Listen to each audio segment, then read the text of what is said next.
Bonjour à tous, ravi de vous retrouver pour ce nouveau Vienne Actu, un tour d'horizon de votre actualité locale. On va revenir aujourd'hui sur cet accident qui a paralysé Vienne et l'A7 mercredi et jeudi.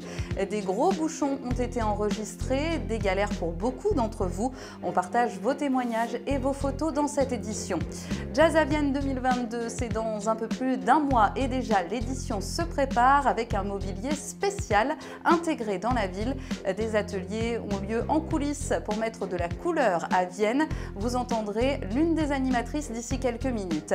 Et puis l'agenda de votre week-end avec la première édition du Printemps des fermes ce samedi, organisé par Vienne Condrieu Agglomération. Des agriculteurs ouvrent leurs portes au grand public. Votre météo avec encore des conditions estivales ce week-end. On va dépasser les 30 degrés demain et dimanche.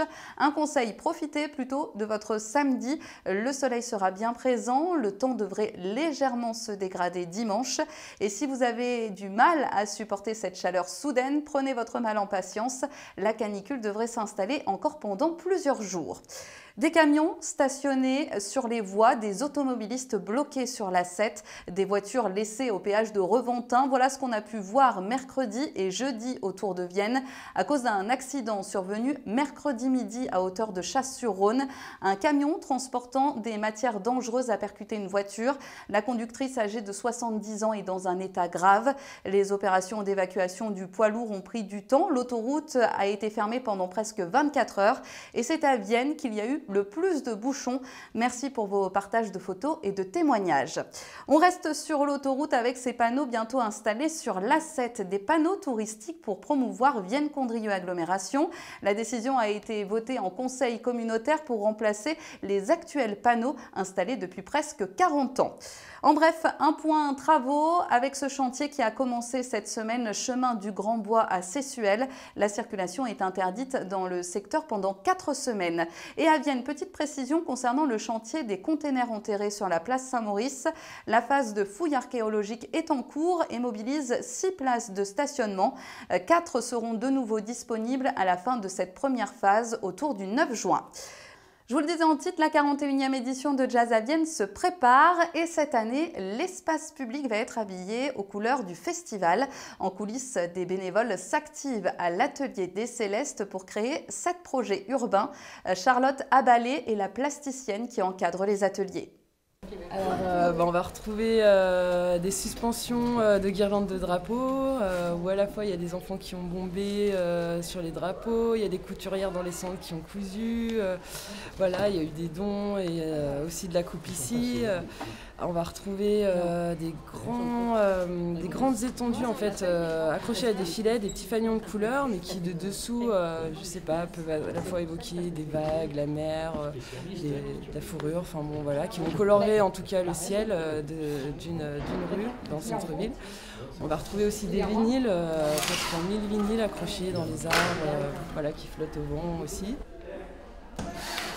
Et puis donc des cerceaux qui de base étaient inspirés des attrape-rêves et vont créer une espèce de constellation aussi voilà, sur le haut d'une rue. En 2 mots, je pense que c'est réunir les gens autour d'une œuvre commune. C'est vrai que moi c'est ce que je mets vraiment en avant, surtout avec les enfants. L'essentiel c'est de participer et que ça prend de l'ampleur parce qu'on est nombreux, quoi. Donc c'est une œuvre vraiment collective voilà, qui est là pour embellir la ville. Et participer à la fête du festival. Enfin, il y a tous les centres sociaux de chaque quartier de Vienne. Après, sur chaque quartier, il y a à peu près 2 écoles, plus après des structures de 3e âge, plus il y a Emmaüs aussi qui nous a beaucoup aidés sur du don et avec des bénévoles. Il y a aussi des bénévoles qui font le festival qui viennent, donc c'est vraiment une mixité vraiment intense. On vous rappelle les dates du prochain Jazz à Vienne, ce sera du 29 juin au 13 juillet prochain. On reste au Théâtre Antique avec un nom annoncé pour cet été après Jazz à Vienne. Le rappeur L'Homme Pâle sera à Vienne le 30 juillet. Il est de retour sur scène après 4 ans d'absence. La billetterie est déjà ouverte depuis la semaine dernière. Et on parle aussi cinéma avec l'ouverture du Festival de Cannes ce mercredi.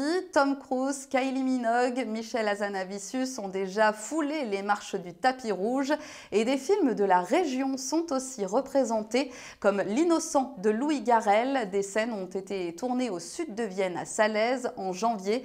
Le film est dans la sélection officielle du festival hors compétition. On passe à l'agenda de votre week-end avec la première édition du Printemps des fermes. 15 agriculteurs ouvrent leurs portes demain de 10h à 18h, comme par exemple le domaine de Rosier à Ampuis, Spirulib à Ézimpiné, la ferme de Gorneton à Sessuel ou encore la maison Colombier à Villette-de-Vienne. Vous retrouvez toute la liste des fermes participantes sur le site de Vienne-Condrieu Agglomération. De l'art avec le salon Villac à la salle des fêtes de Vienne, Vienne Art Contemporain organisé par l'association Vienne Art. Jusqu'au 30 mai, vous pourrez visiter cette exposition de 14h à 19h tous les jours avec un focus sur l'association L'Empreinte de Lyon qui regroupe des artistes graveurs. Cette année, l'événement se déroule aussi hors les murs. Certaines œuvres seront exposées dans des commerces viennois. Demain, c'est jour de fête au parc de Gémant. La MJC d'Estrablin organise le Game of Gémant. Des animations sont prévues de 9h à 20h. Tournoi de volley, pétanque, jeux gonflables, jeux en bois, Zumba, blind test. L'entrée est à 5 € pour les adultes, 2 € pour les enfants. Et si vous voulez prendre un petit peu soin de vous, rendez-vous à la Maison d'Essence de Vienne demain. En un seul lieu, vous pourrez profiter de massages, conseils en images, boutiques éphémères et ateliers pâtisserie. Il y a 2 sessions, une le matin et une l'après-midi. Il est conseillé de réserver avant auprès de la Maison d'Essence ou de l'atelier de la Gourmande. Un concert demain soir à l'église d'Ampuis. Le chœur ukrainien Doudarik va se produire à 17h. La participation est libre et les dons seront reversés à l'aide médicale caritative France-Ukraine et à la Fédération culturelle française. Enfin, je terminerai avec 2 événements dans le pays roussillonnais ce week-end. Le célèbre Corso Fleuri va prendre le départ du péage de Roussillon samedi à 19h pour une arrivée prévue à 22h à Roussillon. Vous pouvez suivre les chars et les animations. Le retour du Corso est prévu jeudi 26 mai au château de Roussillon à 14h. Et puis ce dimanche, ce sera la fête du fruit rouge à Chana. Rendez-vous sur la place du village à partir de 10h pour un grand marché, des animations et même des baptême en montgolfière à partir de 16h. Passez un très bon week-end et à vendredi prochain sur Vienne TV.